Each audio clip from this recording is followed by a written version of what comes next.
All right, I'm recording now. This is for our BSP University call. Hoping you guys are all doing great. Just got back from Hawaii, from Maui on late Sunday night at midnight. Had a full day yesterday, which was great. But it was a mastermind that I was a part of. Really, really cool stuff that I'm learning and implementing, and some cool things that we're going to start doing. I'll share more with you guys as that all kind of transpires. But I wanted to obviously share book stuff with you and ways that you can use your book, and as your books are being done, to monetize the experience, to attract the best clients, and make a difference. So I want to talk to you today about how to get quality leads and opportunities using your book in conjunction with a speaking engagement. Now, there's tons of training, and I've shared about various things about using your book to get speaking engagements. And if you guys are interested in that, I can share more about that at another time. But I've talked to several of you over the past even couple of weeks that have had speaking engagements, and I know many of you are doing speaking engagements at least on a somewhat regular basis. And I've heard a few different things about what you're doing with your book, and quite honestly, I don't think it's the best thing. And so I want to share just some rock solid ways that you can use your book to speak to the right people and also position yourself the right way so that the frame is correct when you potentially have a strategy session type call or meeting or appointment. So let's talk about what way not to do it first. First of all, if you have a speaking engagement of some kind, and your absolute temptation is going to be to talk about the book, which you should. And I've given you some ways to do that over the last few weeks. And from what I've seen and what many clients have done in the past, your temptation is also going to be just to give the book away, to put it in people's hands. And while I actually do recommend you give the book away, what I do not recommend is you give the book away indiscriminately. In other words, if there are 100 people at an event, you just say, hey, anybody that would like a book, I want to give you a copy of the book. There's one on your chair, or I have some at the back table, etc., and I want to give them to you. Or if you're doing some type of trade show booth. Next week, I'm a keynote speaker for one of my clients, Shanda Sumter. She does a big event. She has 700 paid attendees for the event. It's in Palm Springs. The team is coming out with me. We're going to do a booth. We're going to have tons of books, some of yours, obviously mine, Shanda's, and others. And are we going to be giving the books away? Yes and no. So even at a trade show, are we going to give the books away? Of course, but we're not going to give them away indiscriminately. We want to give them away to people who have raised their hands and pre-qualified themselves in one form or another, and jump through at least a little hoop, so that they're telling us, hey, this is important to me, and I'm willing to give something, information, in exchange for the book. Online, we would call this a landing page or an opt-in form where you're giving some type of content away for an email address. When it comes to a live presentation, we want to do something similar, but we're not interested in just getting an email address for a physical copy of your book. We want more than that. So what do? So my suggestion is this, and this works like gangbusters. So let's say you're doing a speaking event for a corporation, maybe for an event of some kind, and you're really not allowed to sell at the event, but you are allowed to give something away and to potentially collect leads and opportunities. So what I would suggest is this: as you give your content and do a great job in giving content, towards the end of your message, which might be an hour long, 45 minutes, an hour and 15, something like that, you're going to say something to the effect of, I've given you the best content that I can and the most amount of information I can in the time allotted, 45 minutes, whatever. But I've been a student of this and teaching this for years, decades, however long. And so clearly I'm not able to communicate everything that would be of value to you in a 45-minute period. So here's what I want to do for you. For those of you that are interested in learning more. I want to give you a copy of my best-selling book on the topic, and you have a copy of it in your hand when you're showing it to them. Hold it next to your heart.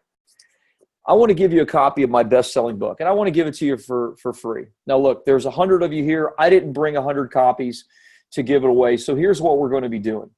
What I'd like to do is I'm going to pass some sheets out, and you'll have some assistants passing a form out, and you're going to simply say, if you're interested, here's what I want to do for you. I want to give you a copy of my best-selling book, which goes into great detail on the topic that I shared about. And I also want to give you something perhaps even more valuable. And that is for those of you that, see what I've shared is of great interest to you, whatever that is. I want to give you something even more valuable, which is 15 to 30 minutes of my time in a one-on-one call, so we can discuss the issues and see if we can lay out a plan or framework for you. Obviously, I can't do that for everybody. So here's what we're going to be doing. I'm going to pass out the sheet. The sheet has a place for you to put your name, your address, your telephone number, so that I can mail you a copy of the book. You're not going to give them copies of the book from the back. You're not even going to bring enough to the speaking engagement. You want to mail them a copy of the book. Yes, will it cost you an extra $1? Yes. But you don't want to just give them out as candy. You want their information. And then on that form, you're also going to say there's a couple of questions on there which will give me some insight into exactly where you're at so that I can give you some feedback on it. And what your questions are going to be are questions that help you to determine whether or not this is a good candidate for you to help. So in my situation, I may ask somebody about their current business and how their book relates to their current business. I may ask what their current business income is and what their goals are to see if they're potentially qualified financially for our program, because obviously our program is not inexpensive. And so you'll have to determine what those questions are. I have had clients, now there's other things that you can do. You can create a CD, and I have other trainings in the BSP back office that you can go through and learn about that. You can create like CDs, like a 30-minute CD of the 5 biggest mistakes that people make with X, with publishing their book, for example, if it were me, or with whatever your thing is. So there's more that you can do to kind of spice up this offer. But I have had clients do exactly as I've shared and get 80% of the room to fill out the form, answer the questionnaire, and request a copy of the book and one-on-one time, et cetera. And what this does, and obviously if you're speaking to even 100 people, and let's say 30 or 40 of them, not 80%, but 30% fill out the form, you got 30 forms now. You're not going to be able to get back to and have conversations with all 30 of those people in a few days. So you're going to go through the form and you're going to pre-qualify them. You're going to look at the answers to their questions and see if they are the best candidate to work with you. Those are the people that you're going to call first. Now, if you were just to indiscriminately give a copy of your book away to everybody that walked up, would that happen for you? No, it would not. Would you have an opportunity to follow up with them? No, you would not. Might they call you after reading the book? Yes, they may. But the percentage that will actually do that is very, very low. Why? Because at any type of event or any type of opportunity for you to speak, you're going to be one of maybe many potential things that are distractions for them. So you need to be smart, and you need to use their book in such a way as to collect their information and follow up with the absolute most qualified prospects for you. Now, your book is also going to be the thing that positions and frames you as the expert. As you send it to them with a note, maybe you include a sheet of testimonials or client case studies or something. When you follow up with a phone call, how are they going to perceive you? Well, they're going to perceive you as the expert. You were on stage. You're the only person probably, if you spoke at a multi-speaker event, you're probably the only person that has followed up with them via a book and a telephone call. Believe me, it never happens with speakers. They never follow up. They just speak and hope that things just come to them via osmosis. I don't want that for you. You can make a gold mine. You can make a fortune and make a huge impact if you do this and collect leads right there at the event, and then follow up and systematically work through the leads with the best ones first. Okay? So what I've given you to begin is any type of speaking engagement that you have, I don't care how large, I don't care how small, you want to use your book, not giving it away indiscriminately, but use your book as a lead gen source so that you can qualify people. But first of all, you don't want to give your book out to the 70% of people that don't even want it, or maybe they'll take it, but they won't take it if they have to fill out a form, right? And if they won't fill out a form, fine, then don't give them a book. So you want the 30% who have raised their hand and said, hey, I am interested enough to give you my name, my telephone number, my address, and answer a couple of questions. That is a qualified person. And then you can follow up and you can determine based on the answers to the questions if they really are a fit for what you do or not. Okay? Now, the second thing that I'll share with you about an event is there is a time where you can actually make money and you can get your book with larger events in the hands of every single person at that event. How do you do that? Well, what you would do is you would go to an event organizer. Let's say that you're speaking at an event where there are multiple speakers, multiple days, something like that, some type of conference. And you know that there are 400, 500, 700, however many people that are coming to the event. And they always offer some type of gift bag that they want to give to the event attendees. My suggestion for you in every situation that you're in like that is to simply talk to the conference organizer. You know who they are because they've hired you or they've asked you to speak on stage. Speak to the conference organizer and say, look, here's what I'd like to do. I would like to offer you a massive discount, 30 cents on the dollar, for you to buy my books, not at full retail, but 30 cents on the dollar. And then that way it's a win-win. You can buy 500 books and get them into the gift bag, and you don't have to pay full retail. You only have to basically pay what the cost is for it, and that's, 30 cents on the dollar. Now, if you do things right, your book is priced at 20 bucks, and 30 cents on the dollar is still $6. And a typical business book like this, black and white, beautifully done, cover, of course, on the front. This is only going to be about $3 to print. And this is, 200 pages or so. So you can actually double your money. You can have them pay $6, six grand, let's say, for 1,000 participants. You make $3,000 doing that. And of course, all you have to do is go through your regular account via CreateSpace and have the books actually printed and shipped directly to the conference itself. You don't have to do anything.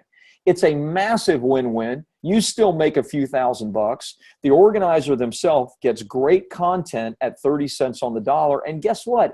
Every single participant now has a copy of your book in their gift bag. Now, again, I don't recommend just handing out books like candy, right? Because I don't think that people are just going to see this and automatically call you. However, some will, okay? Maybe 5 out of 1,000 will, but that's 5 more potential great leads for you, and you made money doing it at the same time. Never just give them away, right? Never just do that indiscriminately. Always qualify people. Always make them give you something in exchange, fill out a form, etc. Or 30 cents on the dollar, sell it to conference organizers. It's a win for them. It's a massive win for you because you still make some money and you have 1,000 more people now with a copy of your book. So those are a couple of what I think are pretty brilliant, but it's me, pretty brilliant ways to use your book in conjunction with speaking opportunities. So I've been going about 15 minutes or so. So let me open it up. Any thoughts on what I've shared? For those of you that are interested in speaking, or maybe those of you that do speaking engagements now, or any questions that you have in general for us to go ahead and hit this week. I will not be on the call next week because I do have that conference, so we won't be having a call at all next week. I will share with you some new things that I do and new ways to use your books in conjunction with trade show booths and that kind of thing, because we'll be running, actually I have a event in Palm Springs, and then that follows an event in Vegas, or Vegas follows the Palm Springs event right afterwards. I'll be at Thrive if any of you guys are going to be there. So that is all I have for you. Talked about those 2 key things, how to maybe make some money and get your book into all the conference participants' hands, and then B, how to use your book when you're actually speaking from stage and you want to pre-qualify people before you just hand out your book like candy. Never do that. Don't do it at a trade show booth. Don't do it at a speaking engagement. Don't do it with potential clients. Always make sure. Now, you can do it with a potential client that you've had a phone call with, and, then you use the strategy I shared with you the last few weeks. So cool. So let's see. Now is the time to ask any questions that you have. And let's see. Carl has a question. Hey, Carl, how are you? If you collect a list of names and addresses, etc., and Q&A, then prioritize who to call. Do you first mail the book, or do you mail the book first and wait a certain number of days before calling the high priority folks? How long do you wait before calling? Do you mail all the books in one go and then call the high priority people X number of days after mailing? So great question, logistical question. There's probably not a terribly right or wrong way to do it, but here's the way I would suggest. I would get the books in the mail immediately, right away. Like the day after the event, all the books go out to everybody immediately. That way, they're going to hit in 2 or 3 days, and you can send them out like two-day freight or something like that for a book. And then that way, they get in their hands. I like to call people after the book has arrived, honestly, because I like it to be in their hands. It refreshes their memory. It, again, repositions you in the right way. You don't want to call them and then them go, who is this again? What is this about? So ideally, you want to wait till right after the book arrives for your best prospects. So again, step one, day after the event, get them all out as soon as possible. That way that within 2 or 3 days, all the books are going to arrive. Let's say that you have 30 that are potential prospects. They're qualified, meaning they filled out the form.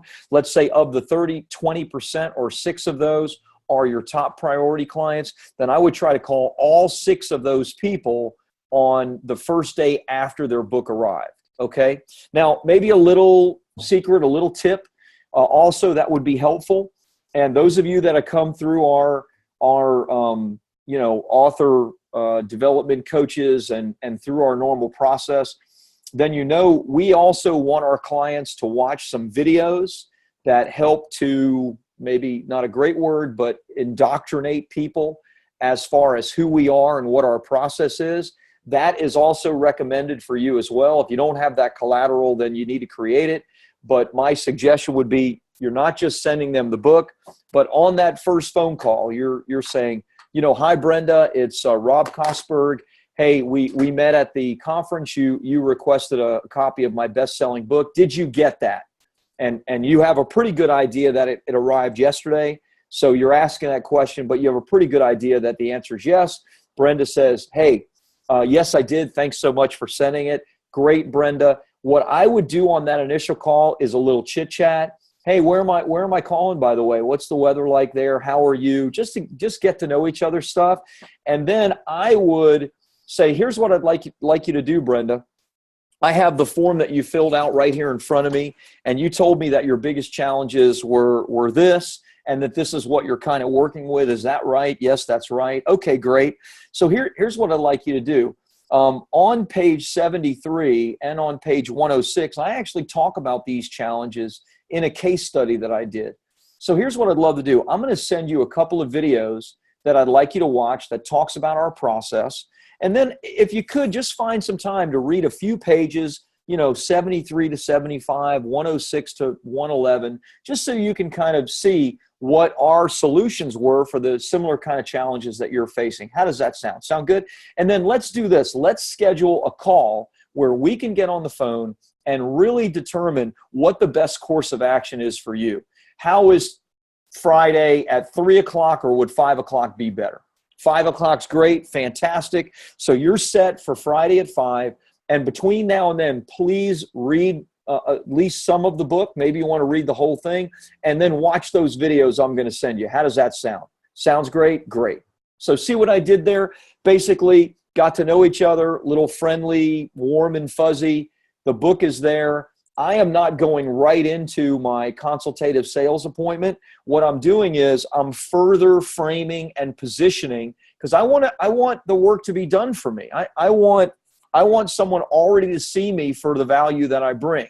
And you want someone to see you for the value that you bring. So you want the book in their hands where they can go, wow, yeah, look at Rob help this person. Or wow, look what Brenda did. Brenda was able to do this in the corporate environment. That's fantastic. If she could do that, then what could she do for me? And then they watch the video and they see, a video where there are some testimonials and there's other things that frame you as the expert. And then bam, you get on the phone and they're pre-sold. Then it's just a matter of, can you really help them? And then what's the price, and what are the terms and how does it work, right? You want to get them as far down the path to a yes, to a working with you as possible if they're the right client for you. And you don't have to do that by, beating somebody into submission with all the right closing techniques and stuff like that. That stuff sucks. I hate that stuff. What you want to do instead is you want to get them along the path via your collateral, your expertise, and the framing of your expertise. So hopefully that makes sense. I know that's a lot more, but in one sense, what I'm telling you about is simple, and it's our exact process, and it works like gangbusters. Scott is asking, is there someone at BSP that can help me create my questions? Yeah, Scott, that's what these calls are for. I'm happy to try to help you create the questions, and I can get on a one-on-one call with you, but I'd love to do it live for everybody so we can talk about what that might look like if you feel comfortable with that. We don't have to do it on this call. We can do it on another one. But yeah, absolutely. I'm happy to help you with that. You can even look at our questionnaire and kind of determine, obviously you only, with something that's like a single sheet of paper, right? Like this, you're gonna get their name, their address, their telephone number, and they're writing fast because you're right there live with them. So you don't want to give them essay questions to answer. You might even want to give them, like questions that have, multiple choice answers. Like if you're in the financial advice industry, you may want to ask a question. Question number 3 might be, what are your approximate assets for retirement?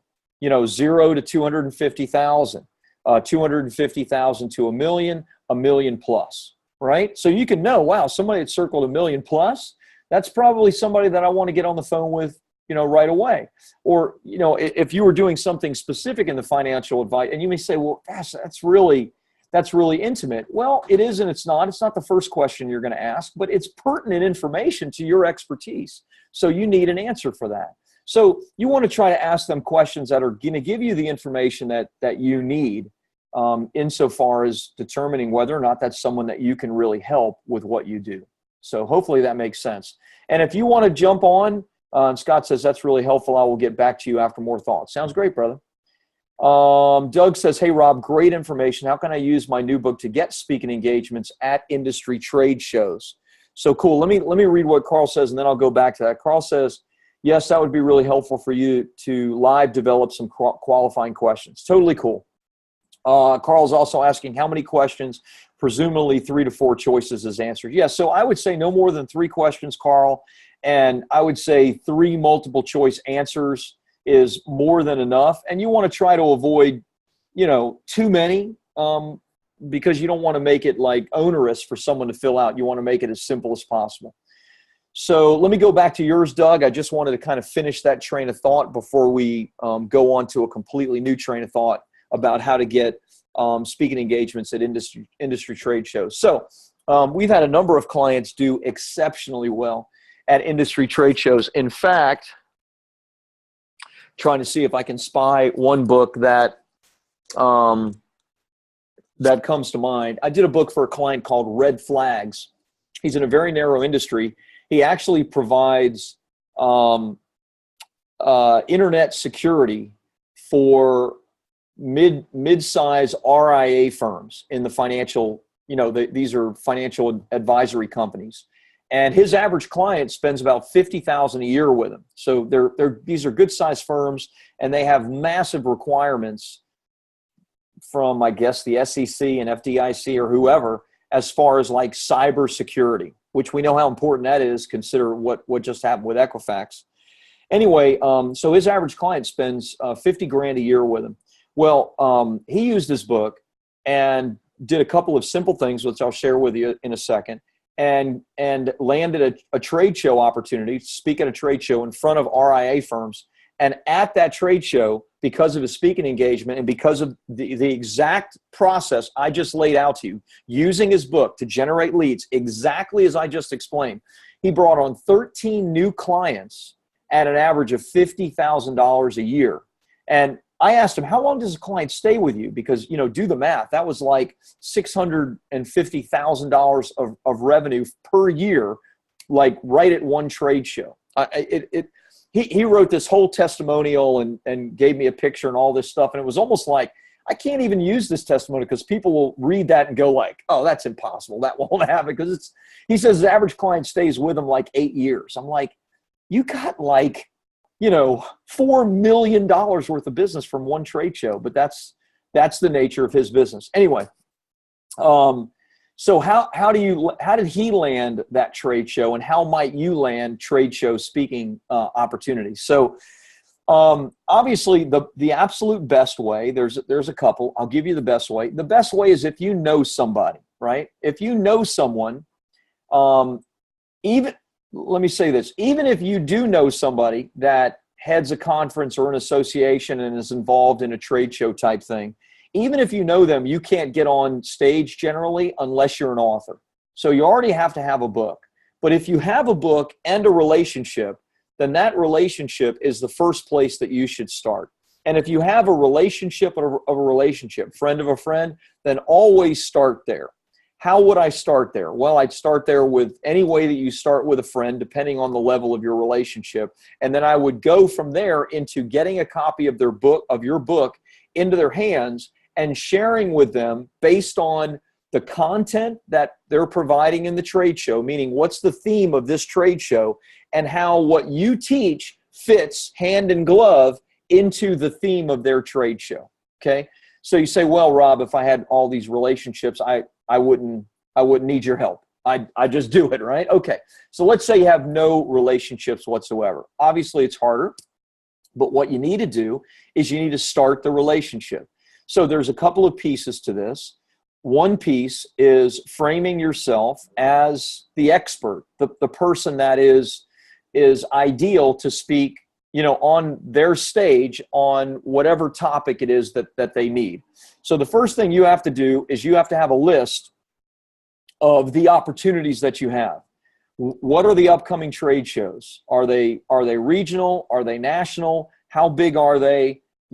From the list, you need to know who is the contact person, what is their address, what is their telephone number. So the first thing you have to do is you have to compile your assets, right? You have to really determine what are all these opportunities I have, to speak on my particular subject. So you compile that, put that in a Google Doc or a spreadsheet or something. From there, you want to think in terms of at least 6 months out from that event, because they're going to be booking speakers 6 months plus out in many situations. So if you're calling them 2 months out, 3 months out, 9 times out of 10, they're already booked for that event. Okay, so you have to start calendaring, what are the events and what's the timing of these events. The next thing you have to calendar or put on your graph or spreadsheet is what is the content that they're looking for in that particular event. Meaning, is there an event theme where you have a part of your expertise that ties into that event theme? Okay, so this whole beginning stage that I'm sharing is all about compiling your content, right? Compiling your assets. From there, you are going to start mailing a copy of your book with inside a one sheet. And we have examples of this in the members area as well. And the one sheet is going to be, who you are, what you've done, and then what your topics are that you're going to be teaching on or you have the ability to teach on, okay? So I might say something like, I'm Rob Kosberg. I'm the founder of Bestseller Publishing. I'll give accolades. I've been featured on Entrepreneur Magazine, ABC, NBC, CBS, Fox News, CNN, blah, blah, blah. I've worked with tens of thousands of entrepreneurs. I've spoken on stages as big as 5,000, just all the, stuff that they need to know. And then from there, I would hit, these are the topics that I can speak on that I feel like are A, topics that I cover in my book, and B, are directly related to the theme of your conference. So you're going to send the book out, you're going to send a cover letter. I would do something to personalize it, like get a red highlighter and underline one particular topic, put a note on it, hi, John, I really think this topic would be, perfect for your event because you're talking about this, this, and this. And then you're going to send it to them. The next step after that, remember, this is all cold contact. So you can't just do this one time and expect it to work. You need to have a system in place where you're sending out 5 books a week. But after that, the next step, just exactly as I shared with you about following up with a prospective client, you are going to do the exact same thing with the conference organizer. So here's what I suggest. I suggest that you send the book out. The book arrived on a Wednesday. You're going to have your assistant, virtual assistant, staff member get on the telephone and call the conference organizer, the association president, whoever, and simply confirm that a copy of your book arrived for them. Hi, I'm calling for Mr. Morneau. Doug just wants to make sure that your boss got a copy of his book because we know you have an upcoming conference in 4 months, 6 months, and Doug's speaking schedule is filling up for the fall, and we want to see if there could be a synergy with Doug coming to you and speaking at your event. How about this? Since you already have a copy of the book, why don't we schedule something for Doug and your boss to speak 15, 20-minute get to know each other chat sometime next week after your boss has a chance to look at his book? How does that sound? Sounds terrible? You don't want to do that? Okay, why don't I call back after you have a chance to look at his book? Great. Or, hey, that sounds great. Let's put a 15-minute chat on the schedule, and then they can get to know each other and take it from there.